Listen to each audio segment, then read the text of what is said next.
ಶಿಷ್ಯ ಪಂಜಿತರ್ಕ ನಮ್ಮ ಜೊತೆಗಿದ್ದಾರೆ. ಸರ್, ಈ ಕ್ಷೇತ್ರಕ್ಕೆ ನಾನು ಹಿಂದೆ ಬಂದಿದ್ದೆ. ಈ ಒಂದು ಪ್ರದೇಶದಲ್ಲಿ ಸ್ವಲ್ಪ ತಗ್ಗಿನ ಒಂದು ಪ್ರದೇಶ ನೋಡಿದ್ದೇನೆ.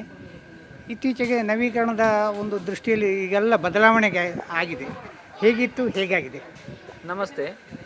ಪೆರಡಾಲ ದೇವಸ್ಥಾನದ ಈ ಎದುರು ಭಾಗದಲ್ಲಿ ಒಂದು ಸ್ವಲ್ಪ ತಗ್ಗಿನ ಜಾಗ, ಅದೇ ರೀತಿ ತೋಟದ ಜಾಗ ಆಗಿ ಇತ್ತು.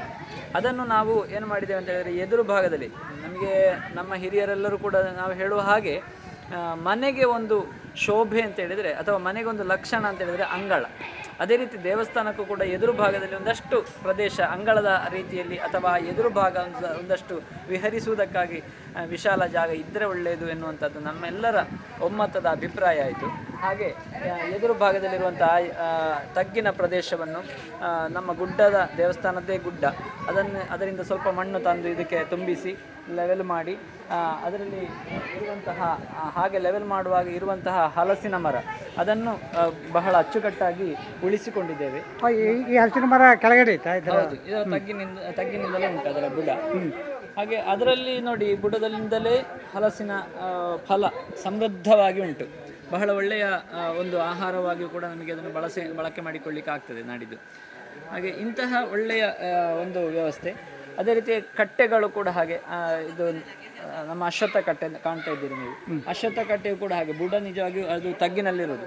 ಅದನ್ನು ಎತ್ತಿಕೊಂಡು ಮೇಲೆ ತಂದು ಅದಕ್ಕೆ ಮತ್ತೆ ಕಟ್ಟೆಯನ್ನು ಕೂಡ ಹೊಸತಾಗಿ ನವೀಕರಣಗೊಳಿಸಿದ್ದೇವೆ. ಅದರಲ್ಲಿ ಕೂಡ ಹಾಗೆ ಈಗ ಹುಲ್ಲಿನ ಒಂದು ಗಾರ್ಡನ್ ಹುಲ್ಲಿನ ಟೈಪಿನ ಹುಲ್ಲನ್ನು ಕೂಡ ಇರಿಸಿದ್ದೇವೆ.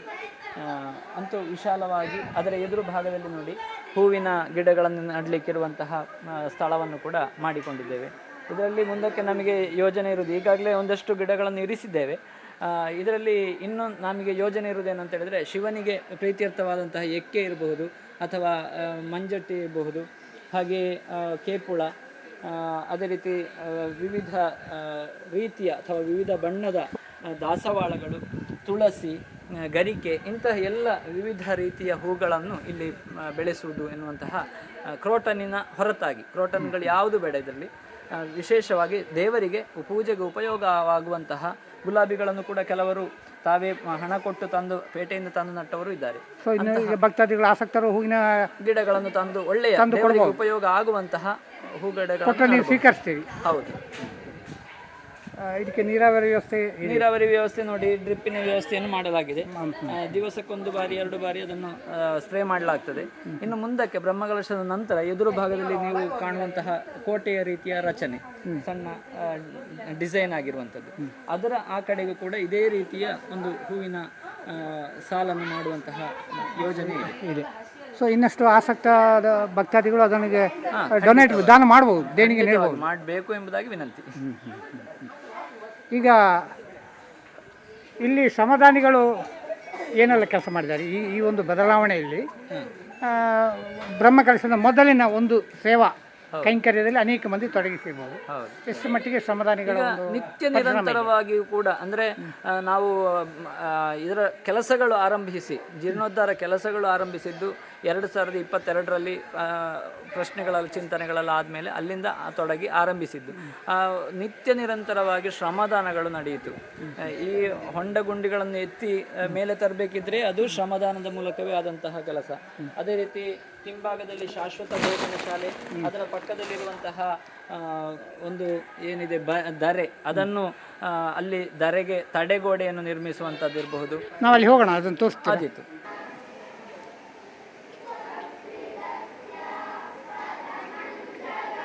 ಇಲ್ಲಿ ನಮ್ಮ ಸಭಾಭವನ ಇದೆ, ಶ್ರೀ ಉದನೇಶ್ವರ ಸಭಾಭವನ.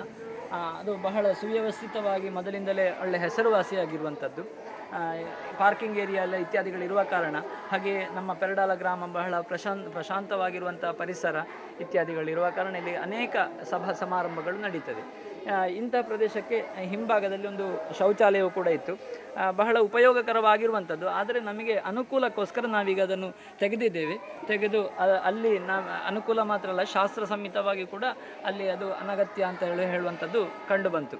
ಹಾಗಾಗಿ ಅದನ್ನು ತೆಗೆದು ಈಗ ಒಂದು ನಾಡಿದ್ದಿಗೆ ಮಾತ್ರ ಟೆಂಪರರಿ ನಾವು ಆ ಟೆಂಪರರಿ ಬರುವಂತಹ ಶೌಚಾಲಯವನ್ನು ಇಡ್ತೇನೆ. ಬೇಕಾದಷ್ಟು ಇಡ್ತೀರಿ. ಅದು ಒಂದೆರಡು ಮೂರು ಅಂದರೆ ಇಲ್ಲಿ ಗ್ರೀನ್ ರೂಮಿಗೆ ಬೇಕಾಗಿ ನಮಗೆ ದೇವಸ್ಥಾನ ಆ ಭಾಗದಲ್ಲಿ ಎದುರುಗಡೆಗೆ ಟೆಂಪರರಿ ಶೌಚಾಲಯ ಇರ್ತದೆ. ಆಚೆ ಅದು ಅಂದರೆ ಸಂತೆಗದ್ದೆಗಿಂತ ಆಚೆ ಇರ್ಬೋದು. ಅಲ್ಲಿಯೂ ಇರ್ತದೆ. ಅಲ್ಲಿ ಭಕ್ತಾದಿಗಳಿಗೆ ಬರುವಾಗ ಅಗತ್ಯ ಇದ್ದಲ್ಲಿ ಮಾತ್ರ. ಹಾಗೆ ಸಭಾ ಕಾರ್ಯಕ್ರಮ ಆಗುವಂತಹ ಆ ಪ್ರದೇಶದಲ್ಲಿ ಶಾಶ್ವತ ಭೋಜನ ಶಾಲೆಯ ಆ ಭಾಗದಲ್ಲಿ ಅಲ್ಲಿಯೂ ಕೂಡ ಒಂದೆರಡು ಶೌಚಾಲಯಗಳನ್ನು ನಾವು ಇಡುವವರಿದ್ದೇವೆ. ಇಲ್ಲಿ ಏನಾಯ್ತು ಬದಲಾವಣೆ ನೋಡಿ, ಇಲ್ಲಿಗ ದರೆ ಇತ್ತು ಮೊದಲಿಲ್ಲಿ ಹೀಗೆ ಒಂದು ದರೆ, ಇಲ್ಲಿಂದಲೇ ಆ ಕಡೆಗೆ ದರೆ ಇದ್ದಂತಹ ಪ್ರದೇಶ. ಆ ದರೆಯನ್ನೆಲ್ಲ ತೆಗೆದು ಅಂದ್ರೆ ಅಲ್ಲಿ ಆ ಕಡೆಗೆ ಮಾರ್ಗ ಬರ್ತದೆ, ಕನ್ನೆಪ್ಪಾಡಿಯಿಂದ ಬದಿಯಡ್ಕಕ್ಕೆ ಒಂದು ಲಿಂಕ್ ಅನ್ನು ಕೊಡುವಂತಹ ಆ ಮಾರ್ಗ ಅದು. ಅದಕ್ಕೆ ತೊಂದರೆ ಆಗದ ಹಾಗೆ ದಾರಿಯನ್ನು ಕಟ್ ಮಾಡಿ ತೆಗೆದು ಅದರಲ್ಲಿ ಒಂದು ಈ ರೀತಿಯಾದಂತಹ ಶಾಶ್ವತ ಭೋಜನ ಶಾಲೆ ಇಲ್ಲಿ ಒಳಗಡೆ ನೀವು ನೋಡಬಹುದು. ಶಾಶ್ವತ ಭೋಜನ ಶಾಲೆ ಇದು ಒಂದು ಸುವ್ಯವಸ್ಥಿತವಾಗಿ ನಿತ್ಯವೂ ಕೂಡ ಅನ್ನದಾನ ನಡೆಯುವಂತಹ ಪ್ರದೇಶ. ಹಾಗಾಗಿ ಇಲ್ಲಿ ಬಫೆ ಸಿಸ್ಟಮ್ ಹಾಗೆ ಕುಳಿತು ಊಟದ ಮಾಡುವ ವ್ಯವಸ್ಥೆ ಕೂಡ ಇಲ್ಲಿ ಮುಂದಕ್ಕೆ ಮಾಡುವಂಥದ್ದು. ಸೌದೆಯ ಕೊಠಡಿ, ತೆಂಗಿನಕಾಯಿ ಶೇಖರಣೆಯ ಕೊಠಡಿ, ಸಲಕರಣೆಗಳ ಇದು ಇತರ ಸಲಕರಣೆಗಳಿರುವಂಥ ಕೊಠಡಿ ಇಲ್ಲಿದೆ.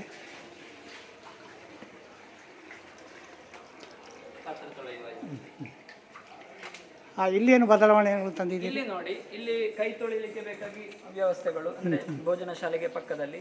ಹಾಗೆ ಇಲ್ಲಿ ಸ್ಥಳ ಅವಕಾಶ ಬೇಕು ಎನ್ನುವ ನಿಟ್ಟಿನಲ್ಲಿ ದಾರಿಯನ್ನು ಕಟ್ ಮಾಡಿ ತೆಗೆದು ಅಲ್ಲಿ ಅದಕ್ಕೆ ಮಣ್ಣು ಮೆತ್ತನೆ ಇರುವ ಕಾರಣ ಒಂದು ಕಲ್ಲಿನ ಕಟ್ಟಪುಣಿ ಅಂತೇಳಿ ನಾವು ಹೇಳ್ತೇವೆ, ಅದನ್ನು ಕಟ್ಟಿದ್ದೇವೆ. ಮೇಲ್ಗಡೆ ರಸ್ತೆ ಹೋಗ್ತದೆ, ಕನ್ನೆಪ್ಪಾಡಿ ಬದಿಯಡ್ಕ ರಸ್ತೆ ಅಲ್ಲಿ ಹಾಗೆ ಹೋಗ್ತದೆ. ಒಂದು ಬಂದೋಬಸ್ತು ಇದೆ ಮೇಲಿನಿಂದ ಒಂದು ಸಣ್ಣ ಮಟ್ಟಿನ ತಡೆಗೋಡೆಯನ್ನು ಇರಿಸಿದ್ದೇವೆ. ಇದರಲ್ಲಿಯೂ ಹಾಗೆ ಈಗ ಈ ಕೆಲಸಗಳೆಲ್ಲವೂ ಕೂಡ ನಮ್ಮ ಗೋಪಾಲ ಮೇಸ್ತ್ರಿ ಅಂತೇಳಿ ಅವರ ಶ್ರಮದಾನದ ಒಂದು ಬೆವರಿನ ಹನಿಯೇ ಇಲ್ಲಿ ಸಂಪೂರ್ಣವಾಗಿರುವಂತದ್ದು. ಹಾಗೆ ಹೆಚ್ಚಿನ ಕೆಲಸಗಳು ಕೂಡ ಆ ರೀತಿ ಶ್ರಮದಾನದಲ್ಲಿ ನಡೆದಿದೆ. ಸಾಕಷ್ಟು ಇಲ್ಲಿನ ಭಕ್ತರು ಹಗಲು ರಾತ್ರಿ ದುಡಿದಿದ್ದಾರೆ. ಹೌದು. ಅದರಲ್ಲಿ ವಿಶೇಷವಾಗಿ ನಾವು ಉಲ್ಲೇಖಿಸಲೇಬೇಕಾದಂತಹ ಇನ್ನೊಂದು ಶಿವಶಕ್ತಿ ಪೆರಡಾಲ ಎನ್ನುವಂಥದ್ದು ನಮ್ಮ ಇಲ್ಲಿನ ಬಹಳ ಹಿಂದಿನಿಂದಲೂ ಕೂಡ ಸಕ್ರಿಯವಾಗಿರುವಂತಹ ಕ್ಲಬ್ ಅದು. ಇಲ್ಲಿನ ಸ್ಥಳೀಯ ಯುವಕರ ಒಂದು ತಂಡ. ಆ ತಂಡ ಹಗಲಿರುಳು ಎನ್ನುವ ಹಾಗೆ ಶ್ರಮದಾನ ನಿರ್ವಹಿಸಿದೆ. ಸುಮಾರು 300ಕ್ಕಿಂತಲೂ ಮಿಕ್ಕಿ ಶ್ರಮದಾನಗಳು ಈಗಾಗಲೇ ಆಗಿರಬಹುದು. 300 ಸಂಖ್ಯೆ ಎಷ್ಟು? ಹಾಗೆ ಅದನ್ನು ಗುರುತಿಸಿಕೊಂಡು ಇಬ್ಬರು ದಾನಿಗಳು ಅಂದ್ರೆ ಶಾಸ್ತಾರ ಡಾಕ್ಟರ್ ಅಂತೇಳಿ ಹೆಬ್ರಿಯಲ್ಲಿರುವವರು, ನಮ್ಮ ಮೂಲ ಇಲ್ಲಿ ಪೆರಡಾಲ ಗ್ರಾಮದವರವರು. ಹಾಗೆ ಅವರು ಹಾಗೂ ಸುರತ್ಕಲ್ಲಿನ ಒಬ್ಬರು ದಾನಿಗಳು ಪ್ರೊಫೆಸರ್ ಅವರು. ಹಾಗೆ ಅವರಿಬ್ಬರು ಜೊತೆಯಾಗಿ ಸೇರಿಕೊಂಡು ಶಿವಶಕ್ತಿ ಪೆರಡಾಲ ಇದರ ಎಲ್ಲ ಸದಸ್ಯರಿಗೂ ಕೂಡ ನಾವೇನಾದರೂ ಕೊಡಬೇಕು ಅನ್ನೋ ನಿಟ್ಟಿನಲ್ಲಿ ಒಂದು ತಮ್ಮದೇ ಆದಂತಹ ಒಂದು ಉಡುಗೊರೆಗಳನ್ನು ನೀಡಿದವರಿದ್ದಾರೆ ಈಗಾಗಲೇ.